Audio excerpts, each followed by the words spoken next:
Hallelujah. सभी अपने स्थान में बैठ जाएं।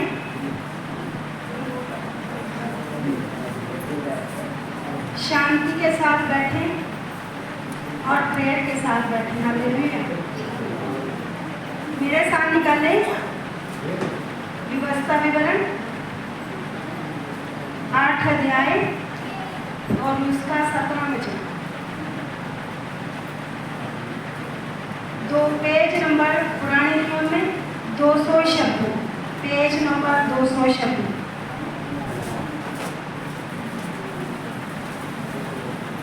यदि हम परमेश्वर की आज्ञा के अनुसार चलते हैं, उसके वचन के अनुसार चलते हैं, तो परमेश्वर कहता है तुम क्या होंगे? फलदायक होंगे। यदि हम फलदायक हैं तो हमारे फल क्यों नहीं दिखते? इसका कारण है कि हम खुद पर भरोसा रखते हैं, हम खुद पर घमंड करते हैं। अगर मैं काम कर रहा हूँ, जहाँ मेरी नौकरी है, जहाँ मेरा बिजनेस बढ़ रहा है, जहाँ मैं काम काज में कर रहा हूँ, तो मैं सोचता हूँ ये मेरे ही कारण सब कुछ होता है। हालेलुया। लेकिन परमेश्वर का वचन कहता है कि यदि तुम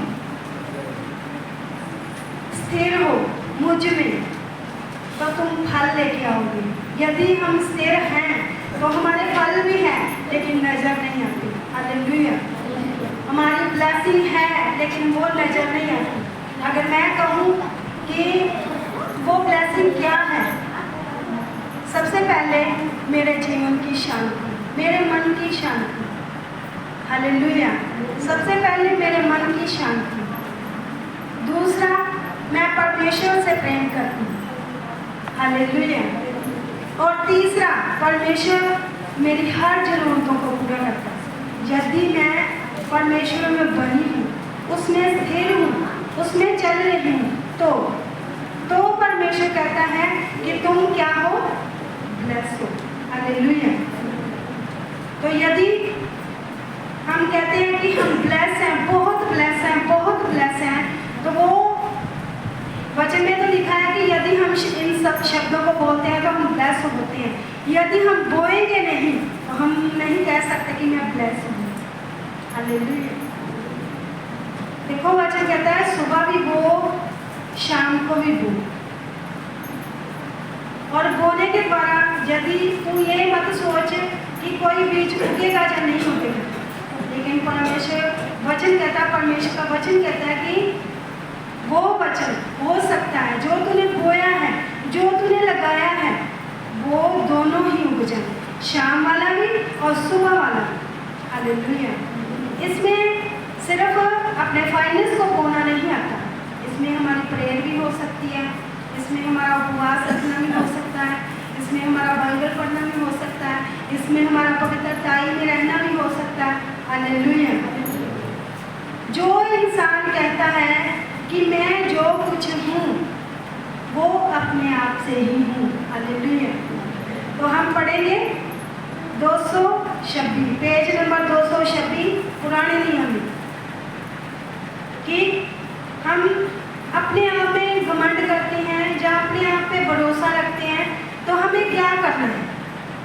यहाँ पर वचन कहता है कि इजराइलियों को जब वो मिस्र से छुड़ा कर लेकर आया परमेश्वर, तो वो लोग सोचने लगे कि जो कुछ भी हम कर रहे हैं, जब वो कनान देश में आए सिर्फ 2 ही लोग आए थे, बाकी सब लोग रास्ते में ही खत्म हो गए। क्यों? क्योंकि उन्होंने कुड़कुड़ाया मैन ऑफ गॉड के प्रति, परमेश्वर के प्रति। उन्होंने ये नहीं सोचा कि मैन ऑफ गॉड हमारे लिए प्रेयर कर रहा है। 40 दिन वो पहाड़ पर रहता बिना खाए बिना पिए, तो फिर भी वो कुड़कुड़ाते। हालेलुया। तो परमेश्वर का वचन कहता है कि उन्होंने अपनी मर्जी के अनुसार काम करने शुरू किए, बिजनेस करने शुरू किए, और बड़ी बड़ी, हो सकता है उन्होंने कोठियाँ डाली बड़ी बड़ी, लेकिन वो अपने आप में घमंड करने लगे कि जो कुछ हूँ मैं, मेरे क्या है? हाथों की कमाई से, या मेरी नौकरी से, या मेरे काम से। हालेलुया। तो ऐसा कभी मत सोचें कि जो कुछ भी हूँ मैं मेरे कारण नहीं, मैं परमेश्वर के कारण हूँ। हालेलुया। जिन लोगों ने घमंड किया, जिन लोगों ने परमेश्वर के मैन ऑफ गॉड के खिलाफ कुड़कुड़ाए, परमेश्वर के दास के खिलाफ कुड़कुड़ाए, वो सभी रास्ते में, जंगल में, रास्ते में क्या हो गए? खत्म हो गए। कितने दिन का रास्ता था? जो 40 दिन का रास्ता था, वो 40 साल तक भटकते रहे। हालेलुया। तो यदि अगर आज हम अपने आप पर भरोसा रख रहे हैं, अपने आप पर कहते हैं कि जो कुछ हूँ मैं ही हूँ, मेरे ही कारण मेरा परिवार चल रहा है, मेरे ही कारण मेरा घर चल रहा है, मेरे ही कारण क्या सब कुछ हो रहा है, तो ऐसी बात मत सोचे कभी। क्योंकि परमेश्वर का वचन हमें कहता है कि 17 वचन को पढ़ेंगे हम, 8 की 17, व्यवस्था विवरण 8 की 17। यहाँ पर लिखा हुआ है, कहीं ऐसा ना हो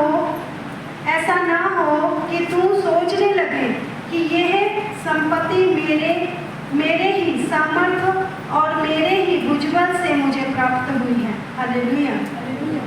परमेश्वर का वचन उन लोगों को, जो लोग लाल समुद्र पार करके आए, परमेश्वर ने इतनी बड़ी उनको चमत्कार दिए, उनको उनके ऊपर अनुग्रह किया, उनको छुड़ा कर लेकर आया गुलामी से, लेकिन उन्होंने मैन ऑफ गॉड के खिलाफ कुड़कुड़ाना नहीं छोड़ा। मैन ऑफ गॉड के वचन के अनुसार जो उसके मुंह से वर्ड निकलते थे, उसके अनुसार अपने जीवन को व्यतीत नहीं किया, इसीलिए वो क्या हुआ? जंगल में मर गए। जंगल में भटकते भटकते 40 साल तक वो भटकते भटकते क्या हुआ? मर गए। सिर्फ 2 लोग वायदे के देश में पहुंचे, 2 लोग। हालेलुया। 2 लोग कौन थे? वो जोशुआ और कालेब। ये दोनों परमेश्वर से डरते थे और मैन ऑफ गॉड के कहने के अनुसार जो भी वो कहता था उसके अनुसार चलते थे। हालेलुया। तो अगर आज हम ब्लेस नहीं हैं, अगर हम भटकते फिर रहे हैं, बीमारियों में हैं, परेशानी में हैं, दुख तकलीफें हमारा पीछा नहीं छोड़ रही, तो इसका मतलब हम खुद ही हैं। अगर मेरे गुप्त रोग नहीं जा रहे, अगर मेरी बीमारियां नहीं जा रही, सिर की पेन नहीं जा रही, अगर मेरा कोई भी बीमारियां, चिंता नहीं जा रही, टेंशन नहीं जा रही, ऐसी बातें नहीं जा रही, तो आज से शुरू करें परमेश्वर के वचन को पूरा करना। परमेश्वर के वचन को एक को अगर हम पूरा करते हैं तो परमेश्वर का वायदा है कि तुम्हारे खत्ते हरे भरे रहेंगे। हालेलुया। और तुम कैसे पेड़ के समान होंगे? देवदारू के पेड़ के समान होंगे, खजूर के समान होंगे। खजूर कैसा होता है? बड़ा लंबा होता है और उसके साथ एक खजूर लगती है, ये जहाँ गुच्छा लगता है। हालेलुया। गुच्छा लगता है। तो यदि हम परमेश्वर के वचनों को पूरा करते हैं तो वो हम खजूर के समान फलते हैं। खजूर के समान। अगर मैं कहूँ मैं एक वचन को पूरा करती हूँ, परमेश्वर से डरते हुए, कामते हुए, उसकी आज्ञा को मानती हूँ, तो मैं सचमुच कह सकती हूँ मैं खजूर के बूटे के समान। हालेलुया। तो खजूर के बूटे के समान बनने के लिए हमें सब नियम पूरे करने हैं। क्योंकि यदि हम नियमों को पूरा करते हैं, यहाँ पर लिखा है भरोसा परमेश्वर पर रखना, संपूर्ण भरोसा। अगर हम वचन में पढ़ेंगे तो वहाँ पर लिखा हुआ है मन जो है सबसे क्या है? धोखेबाज है और मन की कभी नहीं सुनी। जो भी काम करें परमेश्वर के अनुग्रह से करें, अपने मन से करें, और जो भी कुछ आप बोएं और दिल से बोएं। ये ना हो कि आप कुड़कुड़ा के बोएं, दबदबा के बोएं, जहाँ आप सोचे कि मैंने राशन लेना था तो मैं बो दूंगी तो मेरे लिए राशन के लिए पैसे ना बचे। ऐसी बातें सोचकर मत बोलो, क्योंकि परमेश्वर के वचन में लिखा है जब तुम परमेश्वर के घर में प्रवेश करो तो खाली हाथ मत आना। कुछ भी अगर आपके पास मैंने गॉड ने यहाँ तक बोला है, अगर आपके पास कुछ भी नहीं तो पानी की बोतल भर ले घर से, वो बोतल यहाँ पर रख दो, वो ब्लेस हो जाए। हालेलुया। घर में जाके उसको खाने में, नहाने में, कपड़े धोने में, हर वस्तु में इस्तेमाल करो, वो ब्लेस हो जाएगी। हालेलुया। तो यहाँ पर लिखा है कि यदि मुझे परमेश्वर सांस ही ना दे तो मैं कुछ कर सकता हूँ सुबह। हालेलुया। फिर हम कैसे कह सकते हैं कि जे यो कपड़े डाले हैं, जहाँ जे खाना बनता है, जब कुछ भी होता है, ये मेरे सामान से नहीं। परमेश्वर हमें सांस भी देता है, परमेश्वर हमें सामर्थ्य देता है, इतना कुछ बल देता है कि हम सुबह से लेकर शाम तक काम करते हैं। जो दिहाड़ीदार बंदे हैं वो सुबह से लेकर शाम तक काम करते हैं। हालेलुया। तो वो जब काम करते हैं तो उनको भुजबल कहाँ से आता है, उनको सामर्थ्य कहाँ से आती है? वो जो रोटी खाता है, जो उसकी वाइफ बना के देती, उससे नहीं, वो परमेश्वर की सामर्थ्य से, परमेश्वर के अनुग्रह से, उसकी दया से वो क्या होता है, बल प्राप्त करता है, सामर्थ्य प्राप्त करता है। अगर हम देखें यहाँ पर कुछ ऐसी भी बहनें हैं, खाना भी खाती है, सब कुछ करती है, फिर भी वो पतली है। जब तक परमेश्वर का अनुग्रह ना हो तब तक हम कुछ नहीं कर सकते। यदि आप ऐसे रह रहे हैं दुखी, परेशान, प्रॉब्लम में, तो आप देखें, जांचें अपने आप को, सोचें कि परमेश्वर मुझसे कौन सा वचन छूट रहा है, कौन सी बात ऐसी है जो मैं पूरी नहीं कर रहा, कौन सी ऐसी बात है जिससे तुझे तेरी आत्मा को ठेस लगती है। जांचें अपने आप को, देखें। हालेलुया। तो आगे 18 वचन में लिखा, परंतु तू अपने परमेश्वर यहोवा को स्मरण रखना, क्योंकि वही है जो तुझे संपत्ति प्राप्त करने की सामर्थ्य इसीलिए देता कि जो वाचा उसने तेरे पूर्वजों से शपथ खाकर बांधी थी उसको पूरा कर। हालेलुया। जो परमेश्वर ने अब्राहम से वादा किया था, जो वादा उसके साथ किया, इसहाक के साथ भी पूरा किया, उसके बेटे याकूब के साथ भी पूरा किया, दाऊद के साथ, सुलेमान के साथ, और भी बहुत सारे ऐसे परमेश्वर के दास रहे, परमेश्वर के नबी रहे, जिन्होंने वचन को पूरा किया और उन्होंने पूरी ब्लेसिंग को पाया, पूरी आशीष को पाया, और वो प्रगट भी हुई उन पर। हालेलुया। अगर हम अब्राहम को देखें तो वो परमेश्वर उसको कहता 100 साल की उम्र में भी कहता कि तुम क्या सिद्ध होते जाओ। अगर आज हम कहें तो हम अब्राहम की तरह सिद्ध नहीं हैं, अभी तक नहीं। यदि हम चाहते हैं कि हम सिद्ध बने तो उसके एक एक वचन को पूरा करें। उसने जब व्यवस्था नहीं आई थी तब भी उसने दशमांश बोना शुरू किया। अगर आप बाइबल में पढ़े तो उसने तब भी से अपने विवेक के अनुसार समझते हुए कि मुझे क्या करना चाहिए, भेंट देनी चाहिए, और मुझे क्या अपनी कमाई का 10वां हिस्सा देना चाहिए। हालेलुया। अगर पहली भेंट हम कहें तो सबसे पहले आदम और हवा के द्वारा जो भेंट थी वो दी गई थी। हालेलुया। कैन और हाबिल ने अपनी भेड़ बकरियों में से सुंदर जो भेड़ थी, जो सबसे अच्छी थी, उसको परमेश्वर के लिए बलिदान किया। और कैन ने अपनी जो खेती बाड़ी करता था उसमें से उसने भी अपनी गेहूं को, अपनी मक्की को रखा, लेकिन उसकी भेंट स्वीकार नहीं हुई। अगर ऐसा है आज भी, अगर हम कुड़कुड़ा के दे रहे हैं, दुख के साथ दे रहे हैं, जहाँ परेशान होके दे रहे हैं, कुछ भी ऐसी बात है जहाँ टाइज को पूरा नहीं कर रहे, 10वें हिस्से को पूरा नहीं कर रहे, तो हम कहीं ना कहीं वचन को तोड़ रहे हैं। तो हम पर वो आशीष जो अब्राहम के ऊपर थी, वो आशीषें जो दाऊद के ऊपर थी, वो नहीं आ सकती हमारे जीवन में। हालेलुया। तो यदि हम चाहते हैं कि हम उन ब्लेसिंगों को ले, उन आशीषों को ले जो परमेश्वर ने हमारे लिए रखी है, वचन कहता है तुम्हारे मन के मनोरथ पूरे हो जाए, वो पूरे करने की सामर्थ्य रखता है। यदि हम वचन को पूरा नहीं करेंगे तो हमारे मन के मनोरथ कभी पूरे नहीं होंगे। हालेलुया। कभी भी नहीं, सोच भी नहीं सकते हम कि हमारे लिए परमेश्वर मुहैया करेगा, हमारे लिए परमेश्वर डिवाइन हेल्पर खड़ेगा। अगर हम वचन को नहीं पूरा करते तो अगर हम अन्य आज्ञाकारिता के वचनों को पढ़ेंगे तो वहाँ पर लिखा बहुत सारी विपत्तियाँ हम पर आती हैं, बहुत सारी बीमारियाँ हम पर आती हैं यदि हम अपने वचन को पूरा नहीं करते। खास करके जो टाइट है वो परमेश्वर का है, वो परमेश्वर के लिए क्या हो, पवित्र ठहरे।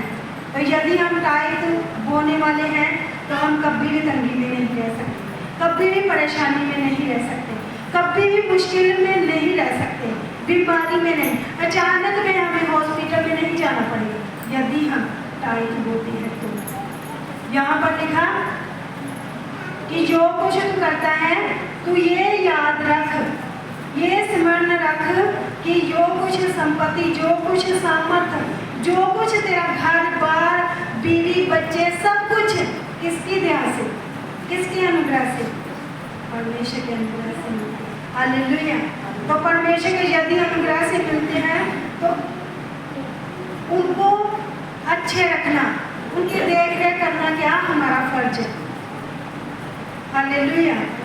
और वचन कहता है कि यदि हम परमेश्वर को याद रखते हैं, उस पर भरोसा रखते हैं तो परमेश्वर हमें अपनी आशीषों से भरपूर करता है, अपनी सामर्थ्य से, अपना बल देके, अपनी शक्ति देके हमें हर रोज नया बल देता है। हालेलुया। तो अब्राहम की तरह और कैन और हाबिल की तरह हाबिल जो था उसने खुशी के साथ भेंट बोई थी, तो परमेश्वर ने उसकी भेंट को क्या किया, स्वीकार किया। तो कैन ने दुखी होकर उसने ये कहा कि मैं खेती बाड़ी करता हूँ, ये वचन उसी पर लागू होता है। उसने सोचा कि मैं खेती बाड़ी करता हूँ, मैं हल जोता हूँ, मैं ही बीज डालता हूँ, तो फिर मैं परमेश्वर को क्यों दूँ। ये वचन उसने यही सोचा, उसने अपने आप पर घमंड किया, उसने अपने आप पर भरोसा किया। तो क्या हुआ, उसकी भेंट स्वीकार नहीं हुई, वो दुखी हुआ, परेशान हुआ, और उसने परेशान होने के बाद उसने अपने भाई को भी मार दिया। हालेलुया। तो हमें जो वचन यहाँ पर दिया गया कि कैन की तरह हमने नहीं बनना, हाबिल की तरह बनना, खुशी के साथ, आनंद के साथ, उदारता से, श्रद्धा के साथ, दुखी होकर नहीं। अगर हम मलाकिया में पढ़े तो वहाँ पर लिखा कि कई लोग बीज बो देते हैं, अपनी ऑफरिंग को बोते हैं आंसू बहा बहा के, तो वो परमेश्वर कहता मैं भेंटों को ले लूँगा लेकिन ग्रहण नहीं करूँगा। ग्रहण करने का मतलब हम पर वो ब्लेसिंग नहीं आएगी जो हम चाहते हैं। यदि हम वचन को पूरा नहीं करते तब वो आशीष हम पर नहीं आएगी जो परमेश्वर हमें देना चाहता है। तो अगर पिछले संडे हमने पढ़ा था कि कोर्नेलियस नाम का जो नौकरी करने वाला था, उसने भी परमेश्वर के दास को अपने घर में उतारा और उसके लिए बहुत सारे लोगों को इकट्ठा किया, सुसमाचार दिया उसने, और उसके घराने ने बपतिस्मा लिया पूरे फैमिली के साथ। यदि हमें बहन भाई जो बपतिस्मा लेने वाले हैं जहाँ चाहते हैं कि हम बपतिस्मा जल्दी लें, तो वो अपने मनों को भी त्याग करें और अपने आप को जांचते हुए, परमेश्वर से डरते हुए अपने टाइप को, अपनी ऑफरिंग को ले, अपने हाथों में ऊंचा उठाएं, बोले परमेश्वर से प्रभु मैं अपने आप पर भरोसा ना रखूं, मैं हमेशा याद रखूं, मैं हमेशा तुझे आगे रखूं। क्योंकि जब इस्राएली गुलामी से आए थे तो परमेश्वर ने एक उनको नियम दिया था कि जो पहलौठा है, जो पहला बच्चा है वो परमेश्वर का है। तो हम में से कितने जन है जो अपनी कमाई के पहले फल को, जब वो उसकी सैलरी आती हो, जब उसकी तनख्वाह आती हो, तो वो सबसे पहले परमेश्वर का हिस्सा निकाले। कौन लोग है? हाथ खड़ा कर, मैं करती हूँ। सैलरी आए चाहे ना आए, परमेश्वर का हिस्सा पहले निकाल। Hallelujah, hallelujah. तो सबसे पहला स्थान परमेश्वर को दे और संपूर्ण भरोसा परमेश्वर पर रखिए, किसी इंसान पर नहीं। यदि परमेश्वर पर भरोसा रखते हैं तो परमेश्वर हमें अति उत्तम से उत्तम क्या करता है, क्या करता है, ब्लेसिंग देता है, उत्तम से उत्तम, अच्छी से अच्छी वस्तु देता है। यदि हम पूरे वचनों को पूरा करते हैं, संपूर्ण वचनों को पूरा करते हैं, तो यदि हम नहीं करते तो दुख, बीमारी, परेशानियां हमारे जीवन में आएंगी। वो कोई भी हो सके, श्राप हमारा पीछा करते हैं। यदि हम वचन को पूरा नहीं करते, हमारे जीवन में बुखार भी आ सकते हैं, हमारे जीवन में खुजली, खारिश, ऐसी बवासीर की बीमारियां भी आ सकती है। यदि हम परमेश्वर के वचन को पूरा नहीं करते, टाइट हम नहीं बोते, भेड़ को खुशी के साथ नहीं बोते, तो ऐसी बीमारियां आ सकती है हमारी। यदि हम वचन को पूरा नहीं कर रहे, तब यदि हम वचन को पूरा कर रहे हैं, अपने टाइट को, अपनी कमाई के 10वें हिस्से को बो रहे हैं, तो हम पर कभी भी ऐसी विपत्ति नहीं आएगी जो कि अचानक से आन पड़ती है। वो कभी विपत्ति हम पर नहीं आएगी। तो अपनी ऑफरिंग को ऊंचा उठाएं, जैसे वचन में लिखा हुआ कि सारे दशमांश भंडार में ले आओ कि मेरे भवन में भोजन वस्तु रहे। ऐसा करके मुझे पढ़ो कि आकाश के झरोखे खोलकर तुम्हारे ऊपर अपरंपार आशीष की वर्षा करता हूँ कि नहीं। जो टाइट बो रहे हैं वो अपने टाइट को ऊंचा उठाएं और बोले परमेश्वर से, टाइट तेरा है परमेश्वर, मेरी फजूल खर्ची को डांटे मेरे परमेश्वर, मुझे ब्लेस करें, मेरी सारी तंगियों को ख़त्म करें, हॉस्पिटल के खर्चे बंद हो जाएं, सारी बीमारियां, गुप्त बीमारियां मेरे जीवन से खत्म हो जाएं। प्रभु तेरे वचन के अनुसार तेरे वचन को पूरा करते हुए, डरते और कांपते हुए और खुशी के साथ मैं टाइट को बोती हूँ। पहला भाग जो मेरी कमाई का है मेरे परमेश्वर, मैं सुसमाचार के लिए देती हूँ, तेरे काम के लिए देती हूँ मेरे परमेश्वर, तेरे राज्य के लिए देती हूँ मेरे परमेश्वर, तेरे सुसमाचार के लिए देती हूँ मेरे परमेश्वर। मुझे ब्लेस कर, मुझे आशीषित कर मेरे परमेश्वर, मैं फलदायी होता जाऊँ, मैं फलदायी होती जाऊँ। जो जन अपनी ऑफरिंग को बोले, धन्यवाद की भेंट को, वो भी अपनी भेंट को ऊंचा उठाएं, बोले परमेश्वर को, परमेश्वर तुझे भाता हुआ बलिदान चढ़ाऊं मेरे परमेश्वर, तुझे भाता हुआ मेरे परमेश्वर, मैं बीज बोऊं मेरे परमेश्वर, मैं स्पेशल बीजों को बोऊं। जो जन स्पेशल बीजों को बो रहे हैं मेरे परमेश्वर, मेरे समर्थी पिता उनकी सारी तंगियों को, उनकी सारी फजूल खर्चियों को, उनके बिजनेस को, उनके काम काज को ब्लेस करें मेरे परमेश्वर, उनके घरों के काम लगे मेरे परमेश्वर, उनके बिजनेस बढ़ जाए मेरे परमेश्वर, गुप्त बीमारियां जाए मेरे परमेश्वर, सारी अंधकार की शक्तियां उनके जीवन से खत्म हो जाए मेरे परमेश्वर। तो उन्हें ब्लेस कर मेरे परमेश्वर, 100 गुना ब्लेस कर मेरे परमेश्वर, और 100 गुना ब्लेस करें मेरे परमेश्वर। वो फलदायी होते जाएं, उनके खत्ते हरे भरे रहें मेरे परमेश्वर, उनके लिए दोनों बीज उग जाए मेरे परमेश्वर, सुबह का भी और शाम का भी उग जाए मेरे परमेश्वर, तेरी महिमा के अनुसार मेरे परमेश्वर। जो वफादारी परमेश्वर ये आपको दिखाते हैं मेरे परमेश्वर, उस वफादारी के साथ ये ब्लेस करें मेरे परमेश्वर, इनकी तंगियों को तोड़े मेरे परमेश्वर। तेरा धन्यवाद। जो पिता परमेश्वर गुप्त बीजों को बोते हैं मेरे परमेश्वर, उन सभी की गुप्त बीजों को मेरे परमेश्वर तू ग्रहण कर और उन्हें ब्लेस कर मेरे परमेश्वर। तेरा धन्यवाद मेरे प्रभु। धन्यवाद के साथ प्रार्थना यीशु के नाम में, आमीन।